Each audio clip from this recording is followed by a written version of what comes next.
Good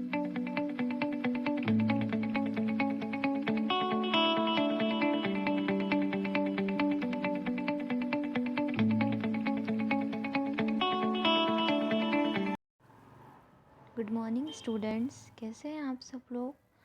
I hope आप सब लोग अच्छे होंगे और आप लोगों को मेरी वीडियो साइंस की समझ में आ रही होगी। ठीक है, तो मैं ना आज आपको जैसे आपके 3-3 चैप्टर्स जो पर मंथ के होते हैं ना, जो हमारा सिलेबस होता है वो कंप्लीट हो चुका है। आपको मैं 3 चैप्टर्स करवा चुकी हूँ, देन उसकी PDF भी भेज चुकी हूँ। तो आई होप आप लोगों को समझ में आ रहा होगा और आपको असाइनमेंट्स भी अच्छे लग रहे होंगे। असाइनमेंट में सब कुछ समझ में आ रहा होगा। ठीक है, तो मैंने आप लोगों के लिए ना एक वीडियो बनाई है जिसमें आपका साइंस का बेसिक कॉन्सेप्ट्स अपन लेते हैं कि अपन ने जो 3 चैप्टर्स में पढ़ा, बहुत कुछ पढ़ा, फोटोसिंथेसिस पढ़ा है ना, और nutrition in animals, nutrition in plants पढ़ा है ना, और क्या क्या पढ़ा अपन ने। 3-3 चैप्टर्स अपन ने सब सब क्लासों के लिए मैंने बनाई है मैंने ये। तो आपने बहुत अच्छे से सब कुछ पढ़ा होगा, पर साइंस की कुछ बेसिक केमिस्ट्री जो होती है ना, केमिस्ट्री के बेसिक कॉन्सेप्ट्स क्या होते हैं, आज अपन थोड़ा सा वो क्लियर कर लेते हैं। जिससे क्या होगा पता है, इससे आपको बेनिफिट क्या होगा कि जब आप आगे क्लास में प्रमोट होंगे ना, तो आप लोगों को जो बेसिक केमिस्ट्री के कॉन्सेप्ट्स होते हैं वो थोड़े क्लियर होंगे, तो आपको आगे के चैप्टर्स पढ़ने में बहुत आसानी होगी। ठीक है, तो आई होप मैं आप सब लोगों के लिए शायद ये जो वीडियो है बहुत यूज़फुल रहे, आपको बहुत अच्छी लगे। तो आपको जैसा भी लगे मुझे आप बताना, ओके, क्लास में आके। आज अपन पढ़ते हैं साइंस। ठीक है, साइंस में एलिमेंट्स क्या होते हैं। जैसे हाइड्रोजन होता है, आपको पता है ना कि जैसे वाटर होता है, आयरन होता है, सब कुछ होता है, पानी होता है। तो इन सब की एक साइंस की लैंग्वेज होती है ना, केमिस्ट्री में जो आता है। केमिस्ट्री के जो बेसिक कॉन्सेप्ट्स होते हैं ना, उसमें जो लैंग्वेजेस होती है, जैसे हाइड्रोजन का जो सिंबल होता है, साइंटिफिक लैंग्वेज में अगर अपन बात करें तो H होता है। अब ये आपसे फिल इन द ब्लैंक्स है, इमेज द कॉलम है, टिक द राइट आंसर है, कभी कभार सिम्बॉल्स हैं, कभी कभार फार्मूलाज हैं। ये सब है ना, बहुत बहुत इजी गोइंग हो जाता है अगर अपन ये सब अपने को आता है तो। ठीक है, तो बहुत काम आता है। और जिनको बायो सब्जेक्ट लेना है उनके तो बहुत ही काम आता है, और जिनको बायो नहीं भी लेना है उन्हें भी तो 12th तक पढ़ना ही है ना। 12th में आप कॉमर्स लेंगे, 10th तक तो आपको साइंस पढ़ना ही है। तो आपके लिए बहुत यूज़फुल है। ठीक है, जिसको साइंस इंटरेस्टिंग लगता है उसके लिए तो बहुत ज़्यादा यूज़फुल है, और जिसको नहीं भी लगता है तो साइंस तो होती ही इंटरेस्टिंग है ना। ठीक है, तो अब अब पढ़ते हैं। जैसे हाइड्रोजन है, तो हाइड्रोजन का सिंबल क्या होता है। केमिस्ट्री की लैंग्वेज में बेसिक एलिमेंट्स की बात करते हैं अपन अपन एलिमेंट्स पढ़ रहे हैं, ठीक है, तत्व पढ़ रहे हैं। तो हाइड्रोजन का सिंबल होता है H, कार्बन का क्या होता है C, नाइट्रोजन का क्या होता है N, ऑक्सीजन का क्या होता है O, फ्लोरीन का क्या होता है F, सोडियम को क्या बोलते हैं साइंटिफिक लैंग्वेज के सिंबल में Na, पोटेशियम का क्या होता है K, कैल्शियम का क्या होता है Ca, मैग्नीशियम का क्या होता है Mg, एल्यूमिनियम का क्या होता है Al, फोस्फोरस का होता है P, सल्फर का होता है S, क्लोरीन का होता है Cl, ब्रोमाइन का होता है Br, आयोडीन का क्या होता है नमक का I, आयरन का क्या होता है Fe, कॉपर का क्या होता है Cu, जिंक का क्या होता है Zn, क्रोमियम का Cr, बेरियम का Ba, सिल्वर का Ag, है ना। तो ये जब से सिम्बॉल्स होते हैं ना, ये आपको मैंने आपको बोला था कि ये सब बहुत बेसिक कॉन्सेप्ट्स है। इसके क्या आगे बहुत बड़े बड़े फार्मूलेज भी होते हैं, जब कुछ सम में भी लगाने होते हैं, कभी कभार केमिस्ट्री के फार्मूलेज होते हैं उसमें काम आते हैं। जैसे फोटोसिंथेसिस का फार्मूला होता है ना, उस तरीके से में भी ये बहुत काम आते हैं। तो ये सब आपको याद होने चाहिए। इसकी जो ट्रिक्स है ना, वो जब आप स्कूल आएंगे तो मैं आपको बहुत अच्छे से समझाऊंगी। तो ये सब आपको पढ़ना है थोड़ा सा घर पे। ठीक है, जैसे ऑक्सीजन, जैसे कंपाउंड्स की अगर अपन बात करते हैं तो ऑक्सीजन का क्या होता है O2 बोलते हैं ऑक्सीजन को, वाटर को क्या बोलते हैं H2O बोलते हैं, कार्बन डाइऑक्साइड को क्या बोलते हैं CO2 बोलते हैं। जैसे कि आपने फोटोसिंथेसिस में पढ़ा होगा कि कार्बन डाइऑक्साइड को CO2 बोलते हैं, ऑक्सीजन को O2 बोलते हैं, वाटर को H2O बोलते हैं, हाइड्रोजन क्लोराइड को HCl बोलते हैं, सल्फरिक को H2SO4 बोलते हैं, है ना। इसी तरीके से मैग्नीशियम को MgO बोलते हैं, पोटेशियम क्लोराइड को KCl बोलते हैं। ये सिर्फ कंपाउंड्स होते हैं और ये उनके फॉर्मूले हैं। तो ठीक है, ये आप जैसे सल्फर डाइऑक्साइड है तो उसको SO2 बोलेंगे। अगर अपन एलिमेंट की बात करते हैं कि तत्व होते क्या हैं, तो तत्व क्या होते हैं कि जो an element is a pure chemical substance. Elements क्या होता है, जो सिंगल तत्व से, सिंगल एटम से, सिंगल परमाणु से बने होते हैं ना। जैसे H है, C है, मैंने बताया ना H का सिंबल क्या क्या नेम होता है, हाइड्रोजन, C का कार्बन। तो इस तरीके से जो सिंगल तत्व होते हैं सिंगल तत्व से बने होते हैं, सिंगल एटम से बने होते हैं, उनको क्या बोलते हैं? एलिमेंट्स। कंपाउंड्स क्या होते हैं? कि अपने आप सोचोगे कि कंपाउंड्स क्या होते हैं, तो कंपाउंड मतलब जैसे NaCl हो गया, SO2 हो गया, ये जो डिफरेंट एटम से बने होते हैं ना, दूसरे दूसरे परमाणुओं से बने होते हैं, उसे हम कंपाउंड बोलते हैं। अब अपन फर्स्ट 20 एलिमेंट्स की अगर बात करते हैं, तो फर्स्ट 20 एलिमेंट्स क्या होते हैं? तो फर्स्ट 20 एलिमेंट्स भी मैं आपको बताऊंगी, उनके सिंबल भी बताऊंगी, उनका एटॉमिक नंबर भी बताऊंगी, और इलेक्ट्रॉनिक कॉन्फ़िगरेशन भी बताऊंगी, एंड वैलेंसी। तो वैलेंसी आप जब ये सब चारों क्लियर कर लेंगे ना अच्छे से, तो वैलेंसी के लिए मैं आपके लिए अलग से एक वीडियो बनाकर डालूंगी, ठीक है। अगर आपको ये सब कुछ इलेक्ट्रॉनिक कॉन्फ़िगरेशन समझ में आ गया ना एक बार, तो वैलेंसी तो आपको बहुत ईजीली समझ में आ जाएगी। जैसे अपन जो एटॉमिक नंबर है उसी हिसाब से चलेंगे कि अपन इसको आगे पीछे नहीं कर सकते स्टूडेंट्स, ठीक है ना। तो जैसे फर्स्ट एटॉमिक नंबर, जो फर्स्ट नंबर होता है, एलिमेंट, फर्स्ट एलिमेंट होता है, वो क्या होता है? हाइड्रोजन होता है, जिसका सिंबल क्या है? H है। इसका इलेक्ट्रॉनिक कॉन्फ़िगरेशन कैसे निकालते हैं वो मैं आपको आगे बताती हूँ। सेकंड क्या है? हीलियम है, जिसका सिंबल He है। थर्ड है लिथियम, जिसका सिंबल क्या है? Li है।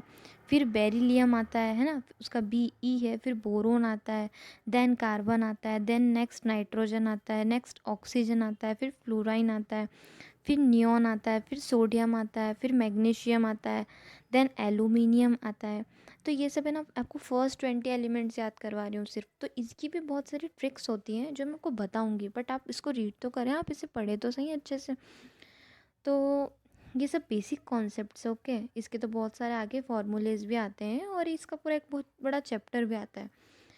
तो आपसे फर्स्ट एटॉमिक नंबर पूछते हैं, इसमें क्या इलेक्ट्रॉनिक कॉन्फ़िगरेशन में आपको सिर्फ ऐसा बोल देते हैं कि H इज इक्वल्स टू, जैसे 2 है, जैसे हाइड्रोजन इज इक्वल्स टू 1 है, तो इसको इलेक्ट्रॉनिक कॉन्फ़िगरेशन करो।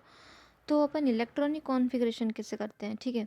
तो अपने को उसके लिए एटम का डायग्राम बनाना होता है, जो कि ये है। अब एटम क्या होता है? एटम एक smallest unit of matter then retain all the chemical properties of an element.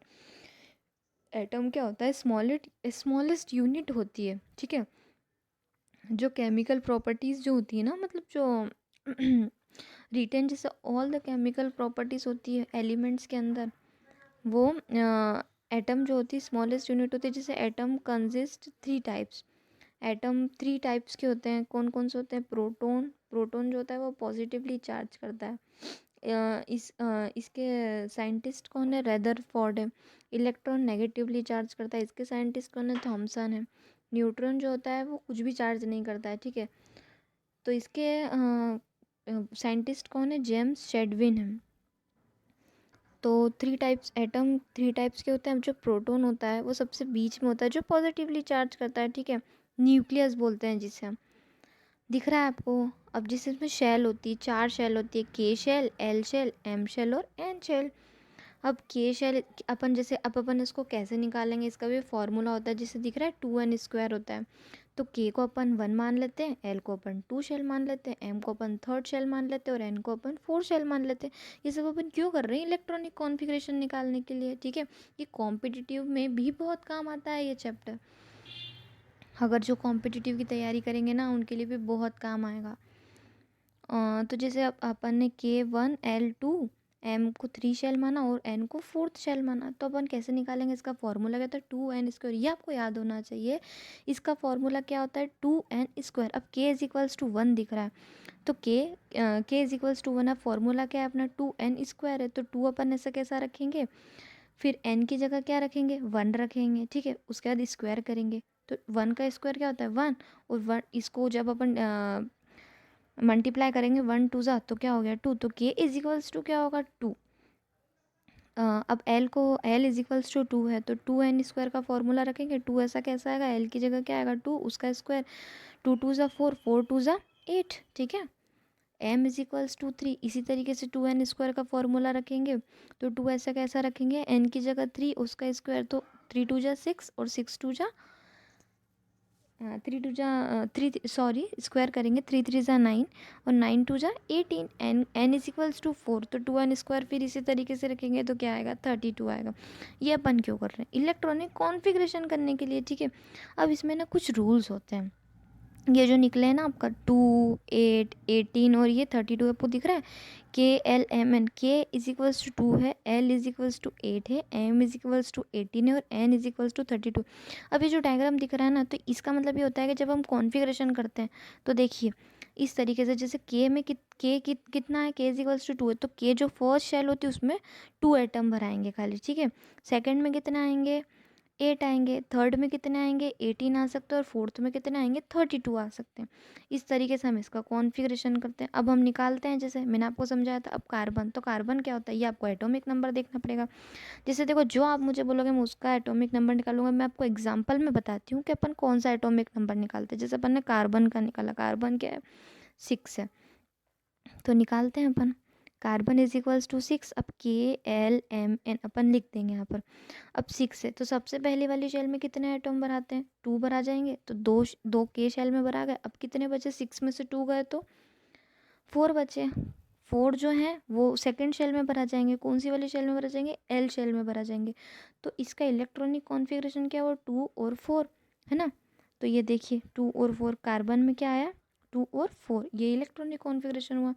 इसी तरीके से अपन अगर एन को लेते हैं तो एन इज इक्वल्स टू क्या होता है, 7 होता है। ये एटॉमिक नंबर है, ठीक है, ये अपन ने देखा। ये N is equals to nitrogen क्या होता है, 7 होता है।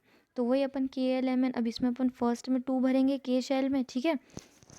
उसके बाद कितने बचे, 7 में से 2 गए तो 5 बचे। 5 फोर्थ सेकेंड शेल में 5 आ जाएंगे, क्योंकि सेकेंड शेल में कितने 8 तो आ सकते हैं ना। यही तो मैंने आपको बताया अभी कि 2, 8, 18 और 32 भर सकते हैं, ठीक है। फर्स्ट शेल में 2 आ गए, फिर कितने बचे बाकी के 5 सेकेंड शेल में आ गए। तो इसका इलेक्ट्रॉनिक कॉन्फ़िगरेशन क्या हुआ, 2 और 5।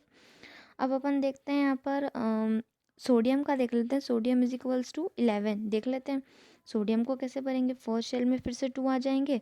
अब बचे हुए कितने, 8 है, तो सेकंड शेल में कितने आ सकते हैं, बचे हुए तो 9 है, पर सेकंड शेल में कितने आ सकते हैं, सिर्फ 8 ही आ सकते हैं ना। तो 8 अपन सेकंड शेल में भरेंगे और एक जो बचा है वो थर्ड शेल में भरेंगे। तो इसका इलेक्ट्रॉनिक कॉन्फ़िगरेशन क्या होगा, 2, 8 और 1। ये देखो 2, 8 और 1। अब कौन सा देखेंगे अपन, मैग्नीशियम का देख लेते हैं। मैग्नीशियम का इलेक्ट्रॉनिक कॉन्फ़िगरेशन, तो एटॉमिक नंबर क्या है, 12 है। तो कैसे भरेंगे मैग्नीशियम को, फर्स्ट में अपन ने 2 आ गए, फिर सेकंड में 4, 8 आ गए, सॉरी। फिर थर्ड में फिर कितने आ गए, 2 बचे तो 2 आ गए। तो 2, 8 और 2 हो गया। अपन ऐसे ही देखते हैं कि P इज इक्वल्स टू 19 है, ठीक है। मैंने आपको उसमें बताया, इसमें मैंने आपको 13 ही इलेक्ट्रॉनिक कॉन्फ़िगरेशन लिखवाए हैं। पर अगर मैं आपको जैसे एक्स्ट्रा बताती हूँ तो अपन P इज इक्वल्स टू 19 है। तो देखो कैसे होता है, फर्स्ट में कितने भरा है, 2 भरा है। L शेल में कितने भराएंगे, 8 भराएंगे, 8 से ज़्यादा तो भरा नहीं सकते। बाकी के M शेल में 8 भरा जाएंगे। और 8 क्यों भराए हैं, जैसे आपने, अब आप सोचोगे कि मैम ने तो अभी 18 बोला था, अब 8 के भरा रहे। तो एक ऑर्बिट फार्मूला होता है जो ज़्यादा लेवल का है, मैं आपको अभी नहीं समझा सकती। पर अपन थर्ड में 8 से ज़्यादा नहीं भरेंगे। तो थर्ड में अपन ने 8 भरा और बाकी का जो बचा वो फोर्थ शेल में चले गया। अब आप कंफ्यूज मत होना, ठीक है क्लास। फर्स्ट शेल में 2 बनाएंगे, सेकंड शेल में 8 बनाएंगे, थर्ड शेल में जैसे उसके जैसे 19 से ज़्यादा नंबर है तो वापस से अपन 8 ही भरेंगे। और जो बाकी के बचेंगे वो अपन फोर्थ शेल में भरेंगे, ठीक है। तो उसी तरीके से थर्ड शेल में अपन ने 8 भरे और जो एक बचा वो एन शेल में आ गया। तो 2, 8, 8, 1। ऐसे ही क्रोमियम 24 है ना, ये 24th नंबर का एटॉमिक नंबर है। तो इसको कैसे करेंगे, के में वैसे ही 2 शेल आ जाएंगे, है ना। एल में फिर 8 आ जाएंगे, एम में फिर 8 आ जाएंगे और बचे हुए 6 का में चल जाएंगे एन में। इस तरीके से इलेक्ट्रॉनिक कॉन्फ़िगरेशन होता है ना। अब तो आपको आई होप समझ में आया होगा। ये बेसिक केमिस्ट्री है, कॉन्सेप्ट्स हैं उसके। जब आप चैप्टर पढ़ेंगे तो आपको और बहुत अच्छे से समझ में आएगा। अब जैसे वैलेंसी जो निकलती है ना, मैं आपको बस इतना बता देती हूँ, बाकी तो मैं आपको आगे की वीडियो में बताऊँगी। वैलेंसी का मतलब ये होता है कि सबकी वैलेंसी जैसे यहाँ पर जो होता है ना वो सेम ही होती है। जो भी 5 से छोटी डिजिट होती है ना उसकी वैलेंसी का वही नंबर होता है जो एटॉमिक नंबर है। और जो 5 से ऊपर होता है ना उसको अपन 8 में से माइनस कर देते हैं तो उसकी वैलेंसी निकल जाती है। तो वो मैं आपको नेक्स्ट वीडियो में बताऊंगी। नहीं तो आप बोलोगे कि मैम ने क्या क्या समझा दिया, हमें समझ ही नहीं आया। ठीक है क्लास, तो आई होप आपको समझ में आया होगा। घर पे रीड करना है इसको और आपकी मर्जी हो तो आप लिख भी सकते हो। मैं नेक्स्ट 20 एलिमेंट्स और बता दूंगी इसके बाद में, ठीक है। तो थैंक यू क्लास।